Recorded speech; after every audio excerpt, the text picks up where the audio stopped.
پاش 8 ڕۆژ لە خۆپیشاندان و ناڕەزایەتی هاوڵاتیان دۆخی پارێزگای بەسڕا ئارام بۆتەوە و گردبوونەوە و خۆپیشاندانەکانیش ڕاوەستاون.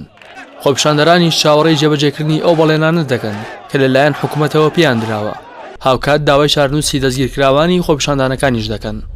ماوەی 2 ڕۆژە لە بەسڕا خۆپیشاندان بەڕێوە ناچێت، بەڵام ژمارەیەکی زۆری هێزەمنەکان لە شقامەکان بڵاویان پێکراوە بۆ ڕێگەگرتن لەو کەسانی بیانەوێت خۆپیشاندان ئەنجام بدەن. لەلایەکی دیکە ئەو هێزانی ڕەوانەی بەسڕە کراون کە هێزی تایبەتی پۆلیسی فیدراڵی و بەرپرسدانەوەی خێرا و سواتن ژمارەیەک لە خۆپیشاندەرانیان دەستگیر کردووە کە بەشێکی زۆریان لە ڕێکخرانی خۆپیشاندانەکانن. لە بەرامبەریشدا حکومەتی عێراق باری نائاسایی و قەدەغەکردنی هاتوچۆی بە ڕۆژ لە پارێزگای بەسڕە هەڵگرت و فەرماندەی ئۆپەراسیۆنەکانی بەسڕە ڕایگەیاند قەدەغەکردنی هاتوچۆی شەوانە بەردەوام دەبێت تا ئەو کاتی دۆخی ئەمنی پارێزگاکە ئاسایی دەبێتەوە و هیچ خۆپیشاندانێکی بێمۆڵەتیش ڕێگەی پێ نادرێت. لە پارێزگای زیقاریش سەرۆکهۆز و نوێنەری خۆپیشاندەران مۆڵەتی 2 هەفتەیان داوەتە حکومەتی ناوەندی و ئیداری شارەکە بۆ جێبەجێکردنی داواکاریەکان پێش ئەوەی بانگەواز بکەن بۆ خۆپیشاندانی بەرفراوان. لەلایەکی ترەوە حەیدەر عەبادی سەرۆک وەزیرانی عێراق لەگەڵ سەرۆک و سەرکردەی لایەنە سیاسیەکان تایبەت بە دوای خۆپیشاندانی پارێزگاکانی عێراق کۆبوویەوە. لە دوای کۆبوونەوەکەشان لە بەیاننامەیەکدا ڕایانگەیاندووە لە داواکاری ڕەوای خۆپیشاندەران تێدەکەن و کار بۆ جێبەجێکردنی دەکەن، بەڵام بە هیچ شێوەیەک هێرشکردنە سەردام و دەستگاکانی دەوڵەت و هێزە ئەمنیەکان قبوڵ ناکەن. عاصم جیهاد ئەندامی لیژنەی حکومی تایبەت بە کێشەکانی بەسڕا بە ئاژانسی هەواڵی عێراقی ڕاگەیاندووە. لیژنەکە لەگەڵ پارێزگار و سەرۆکی ئەنجومەنی پارێزگا و کەسە دیارەکانی بەسڕا کۆبووەتەوە. لە ئەنجامی کۆبوونەوەکانیش چەند ڕاستپاردەیەکیان ئامادە کردووە بۆ ئەوەی لە کۆبوونەوەی ئەنجومەنی وەزیران پێشکەشی بکەن بە مەبەستی جێبەجێکردنیان. سەبارەت بە ژمارەی کوژرا و بریندارەکان وەزارەتی تەندروستی و ناوخۆی عێراق ئاماری جیاواز بڵاو دەکەنەوە.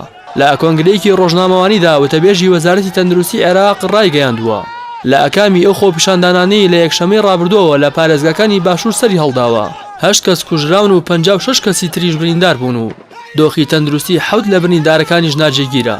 بەڵام وەزارەتی ناوخۆی عێراق ئاماژەی بە ڕێژەیەکی زۆر لەوە زیاتر دەکات کە وەزارەتی تەندروستی بڵاوی کردوتەوە لەسەر ڕێژەی بریندارەکان و باس لەوە دەکات تا ئێستا 478 کەس لە خۆپیشاندانەکان بریندار بوون کە 274 کەسیان ئەندامی هێزە ئەمنیەکانن بەبێ ئەوەی ئاماژەی بە ژماری کوژراوەکان کردبێت. بە پێی سەرچاوە نافەرمیەکانیش تا ئێستا زیاتر لە 20 خۆپیشاندەر لەلایەن هێزە ئەمنیەکانی عێراقەوە کوژراون. پاش ئەوەی تیمی حکومی عێراق شکستیان هێنا لە ڕازیکردنی ئێران بە بەردەوامیدانی ناردنی ئەو بڕە کارەبای کە پێشتر دەینارد، سەرۆک وەزیرانی عێراق فەرمانی کرد بە وەزیری کارەبا و پلاندانان بە زووترین کات سەردانی سعودیە بکەن. بە بڕوای چاودێرانیش ناردنی ئەو شاندەی عێراق پەیامێکی سیاسیە لە عەبادیەوە بۆ ئێران کە ئەگەر هاوکاریان نەکەن ڕێڕەوی سیاسیان دەگۆڕن.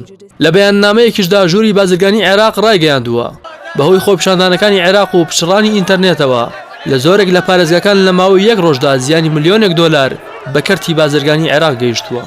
سەبارەت بە بەردەوامی خۆپیشاندانەکان ئاژانسی ڕۆیتەرز بڵاوی کردوتەوە زیاتر لە 200 خۆپیشاندەر لە بەردەم کێڵگەی غازی سیبە گردبوونەوە و داوای دابینکردنی هەلی کار و کەمکردنەوەی کرێکارە بیانەکانیان دەکرد لەو کێڵگەیە و لە پارێزگای بابلیش خۆپیشاندەران ڕێگای نێوان شاری حلە و شارۆچکەی سەدی هندیەیان داخست. هەروەها خۆپیشاندان و ناڕەزایەتەکان گەشتە قەزای حی لە پارێزگای واسط. هاوكات لە مەیدانی ئازادی شاری بەغداش بەدایان هاوڵاتی خۆپیشاندانیان ئەنجامدا و هێزێکی زۆری ئەمنیش لەو ناوچەیە بڵاوەیان پێکرا. لای خۆشیەوە بەرپرسانی بەندەری قەسر لە پارێزگای بەسڕا کردنەوەی دەرگاکانی ئەو بەندەرەیان ڕاگەیاند کە ماوەی 3 ڕۆژ بوو بەهۆی خۆپیشاندانەکانەوە داخرا بوو.